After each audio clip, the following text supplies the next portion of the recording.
Hello friends. आज हम पढ़ेंगे पावर शेयरिंग के बारे में। एक डेमोक्रेसी के लिए पावर शेयरिंग कितना इम्पोर्टेंट है, हम इसे समझेंगे बेल्जियम और श्रीलंका के एग्जाम्पल से। बेल्जियम एक स्मॉल कंट्री है यूरोप में, जिसकी population a little more than 1 crore है।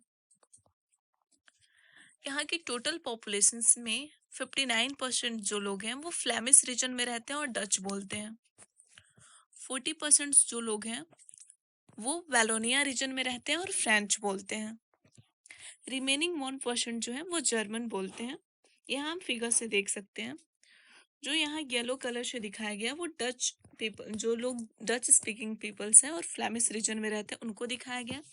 और जो यहाँ से रेड कलर में दिखाया गया वो वेलोनिया रीजन्स में जो लोग रहते हैं फ्रेंच, उनको दिखाया गया। वेलोनिया रीजन्स में वो लोग रहते हैं जो फ्रेंच बोलते हैं, उनकी पॉपुलेशन 40% है। हालांकि यहाँ का कैपिटल है ब्रुसेल्स, जहाँ पे 80% जो लोग हैं वो फ्रेंच बोलते हैं, 20% लोग डच बोलते हैं। यहाँ यहाँ का जो कंडीशन है ठीक उल्टा है। पूरे कंट्री में मिलाया जाए तो पूरे कंट्री में जो है वो डच मेजोरिटी में है, और जबकि ब्रुसेल्स में है वो फ्रेंच स्पीकिंग पीपल्स मेजोरिटी में है। एक चीज और यहाँ हम नोटिस कर सकते हैं कि जो माइनॉरिटी है यहाँ की फ्रेंच स्पीकिंग पीपल्स, वो रिलेटिवली रिच एंड पावरफुल हैं डच स्पीकिंग पीपल से। जो फ्रेंच पीपल थे उनको इकोनॉमिक डेवलपमेंट, एजुकेशंस का बेनिफिट्स इनसे काफ़ी पहले मिल गया, और डच स्पीकिंग पीपल्स को ये सारे बेनिफिट्स बहुत बाद में जाकर मिले। इन डिफरेंसेस की वजह से दोनों कम्युनिटीज में टेंशंस क्रिएट हो गया। अब हम देखते हैं श्रीलंका का। श्रीलंका का भी कंडीशंस काफ़ी कुछ ऐसा ही है। यहाँ जो है 74% जो लोग हैं वो सिंहाला स्पीकर्स हैं, और मोस्ट ऑफ देम्स आर बुद्धिस्ट। और 18% जो लोग हैं वो तमिल स्पीकर्स हैं, जो कि हिंदू और मुस्लिम्स हैं। बाकी 7% जो लोग हैं वो बोथ हैं, सिन्हालीज और तमिल्स, जो कि क्रिश्चियंस हैं।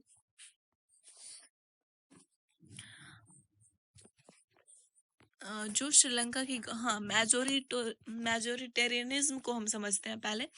मैं इसका ये होता है, इसका मतलब कि अगर किसी भी कंट्री में अगर कोई एक कम्युनिटी मेजोरिटी में है तो गवर्नमेंट जो सारे पॉलिसीज लाएंगी उसके बेनिफिट्स के लिए होगा, उनके हित हित को देखते हुए होगा। और जो माइनॉरिटी कम्युनिटी होता है उनको इग्नोर कर दिया जाता है, उनके इंटरेस्ट को इग्नोर कर दिया जाता है।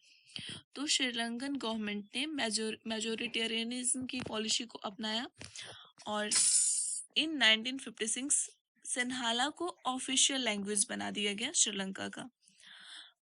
और भी जो श्रीलंकन पॉलिसीज थी वो सिन्हाला एप्लीकेंट्स को फेवर करते थे, यूनिवर्सिटी पोजीशंस के लिए, गवर्नमेंट जॉब्स के लिए। कॉन्स्टिट्यूशंस में जो भी अमेंडमेंट्स किए जाते थे वो सब सिन्हाला स्पीकर्स के हित को देखते हुए किए जाते थे। तो श्रीलंकन जो तमिल्स थे उन्होंने ऐसा महसूस किया कि उनका जो अ, श्रीलंका जो भी पॉलिटिकल राइट्स है उसको डिनाई किया जा रहा है श्रीलंका में। उनको इक्वल अपॉर्चुनिटीज नहीं दी जा रही है, उनके इंटरेस्ट को इग्नोर किया जा रहा है।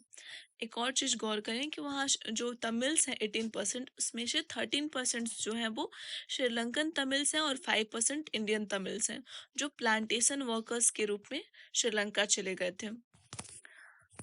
और जब श्रीलंकन तमिल्स ऐसा फील करना शुरू कर देते हैं कि उनकी जो भी राइट्स उनको डिनाई किया जा रहा है, उनके इंटरेस्ट को इग्नोर किया जा रहा है, तो ये जो डिस्ट्रस्ट जो क्रिएट होता है जिसकी वजह से दोनों कम्युनिटीज जो होते हैं, सिन्हाला स्पीकर्स और तमिल स्पीकर्स, दोनों के बीच सिविल वॉर शुरू हो जाता है।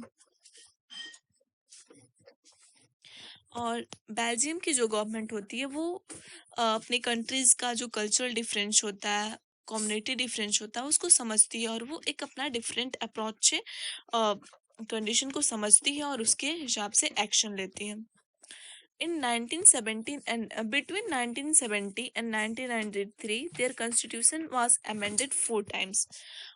1970 और 1993 के बीच उनके कॉन्स्टिट्यूशंस को 4 टाइम्स अमेंड किया जाता है, और एक ऐसे अरेंजमेंट्स को लेकर वो लोग आते हैं जो काफी सफल रहता है आने वाले दिनों में। वहाँ ये लाया जाता है अरेंजमेंट की जो सेंट्रल गवर्नमेंट होगी वहाँ पे दोनों कम्युनिटीज के इक्वल नंबर ऑफ मिनिस्टर्स होंगे।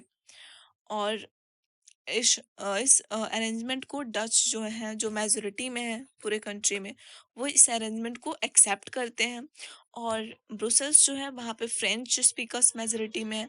तो ब्रुसेल्स जो कैपिटल है ये स्टेट कंट्री का, बेल्जियम का कैपिटल है, तो वहाँ पे जो इक्वल नंबर ऑफ मिनिस्टर्स होते हैं बोथ कम्युनिटी के। और जो कंट्री है सेंट्रल गवर्नमेंट में, वहाँ पे भी दोनों कम्युनिटी के इक्वल नंबर ऑफ मिनिस्टर्स होते हैं। और इसके अलावा जो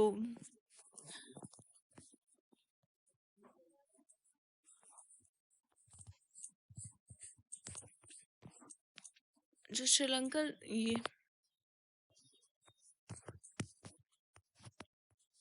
सेपरेट कम्युनिटी गवर्नमेंट भी बनाया जाता है डच, फ्रेंच और जर्मन स्पीकिंग पीपल्स के लिए, जो अपनी अपनी कम्युनिटी के वेलफेयर के लिए काम करते हैं। बहुत सारे पावर्स होते हैं जो स्टेट गवर्नमेंट को दिया जाता है, और स्टेट गवर्नमेंट्स सबऑर्डिनेट नहीं होती है सेंट्रल गवर्नमेंट के। बहुत सारे पावर्स उनको खुद दिया जाता है। और हम ये देख सकते हैं कि पावर शेयरिंग क्यों डिजायरेबल है। पावर शेयरिंग डिजायरेबल है क्योंकि हमने देखा पिछले दो एग्जाम्पल से कि सोशल कन्फ्लिक्ट्स को कम कर देता है, पॉलिटिकल इनस्टेबिलिटी को कम कर देता है, वॉयलेंस को कम कर देता है। हमने देखा है श्रीलंका में पावर शेयरिंग नहीं किया गया तो वहां सिविल वॉर स्टार्ट हो गया। और और बेल्जियम की गवर्नमेंट ने सिचुएशंस को अच्छी तरह से समझा, पावर को शेयर किया, तो वहाँ के जो भी आगे अरेंजमेंट्स लाए गए उससे पब्लिक काफ़ी सेटिस्फाइड थी, और वहाँ किसी तरह का कोई कॉन्फ्लिक्ट पैदा नहीं हुआ। और एक और साथ ही साथ एक डेमोक्रेटिक रूल्स के लिए जरूरी है कि जो भी एक डेमोक्रेटिक कंट्री में जो भी किसी एक्ट से, पॉलिसी से जो लोग अफेक्ट हो रहे हैं, प्रभावित हो रहे हैं, तो सबको पावर शेयरिंग में सबके साथ पावर को शेयर किया जाए, जिसकी वजह से सबके जो भी हित हैं, जो भी वेलफेयर्स हैं, उसका ध्यान रखा जा सके। आज हमने इतना पढ़ा। Thank you.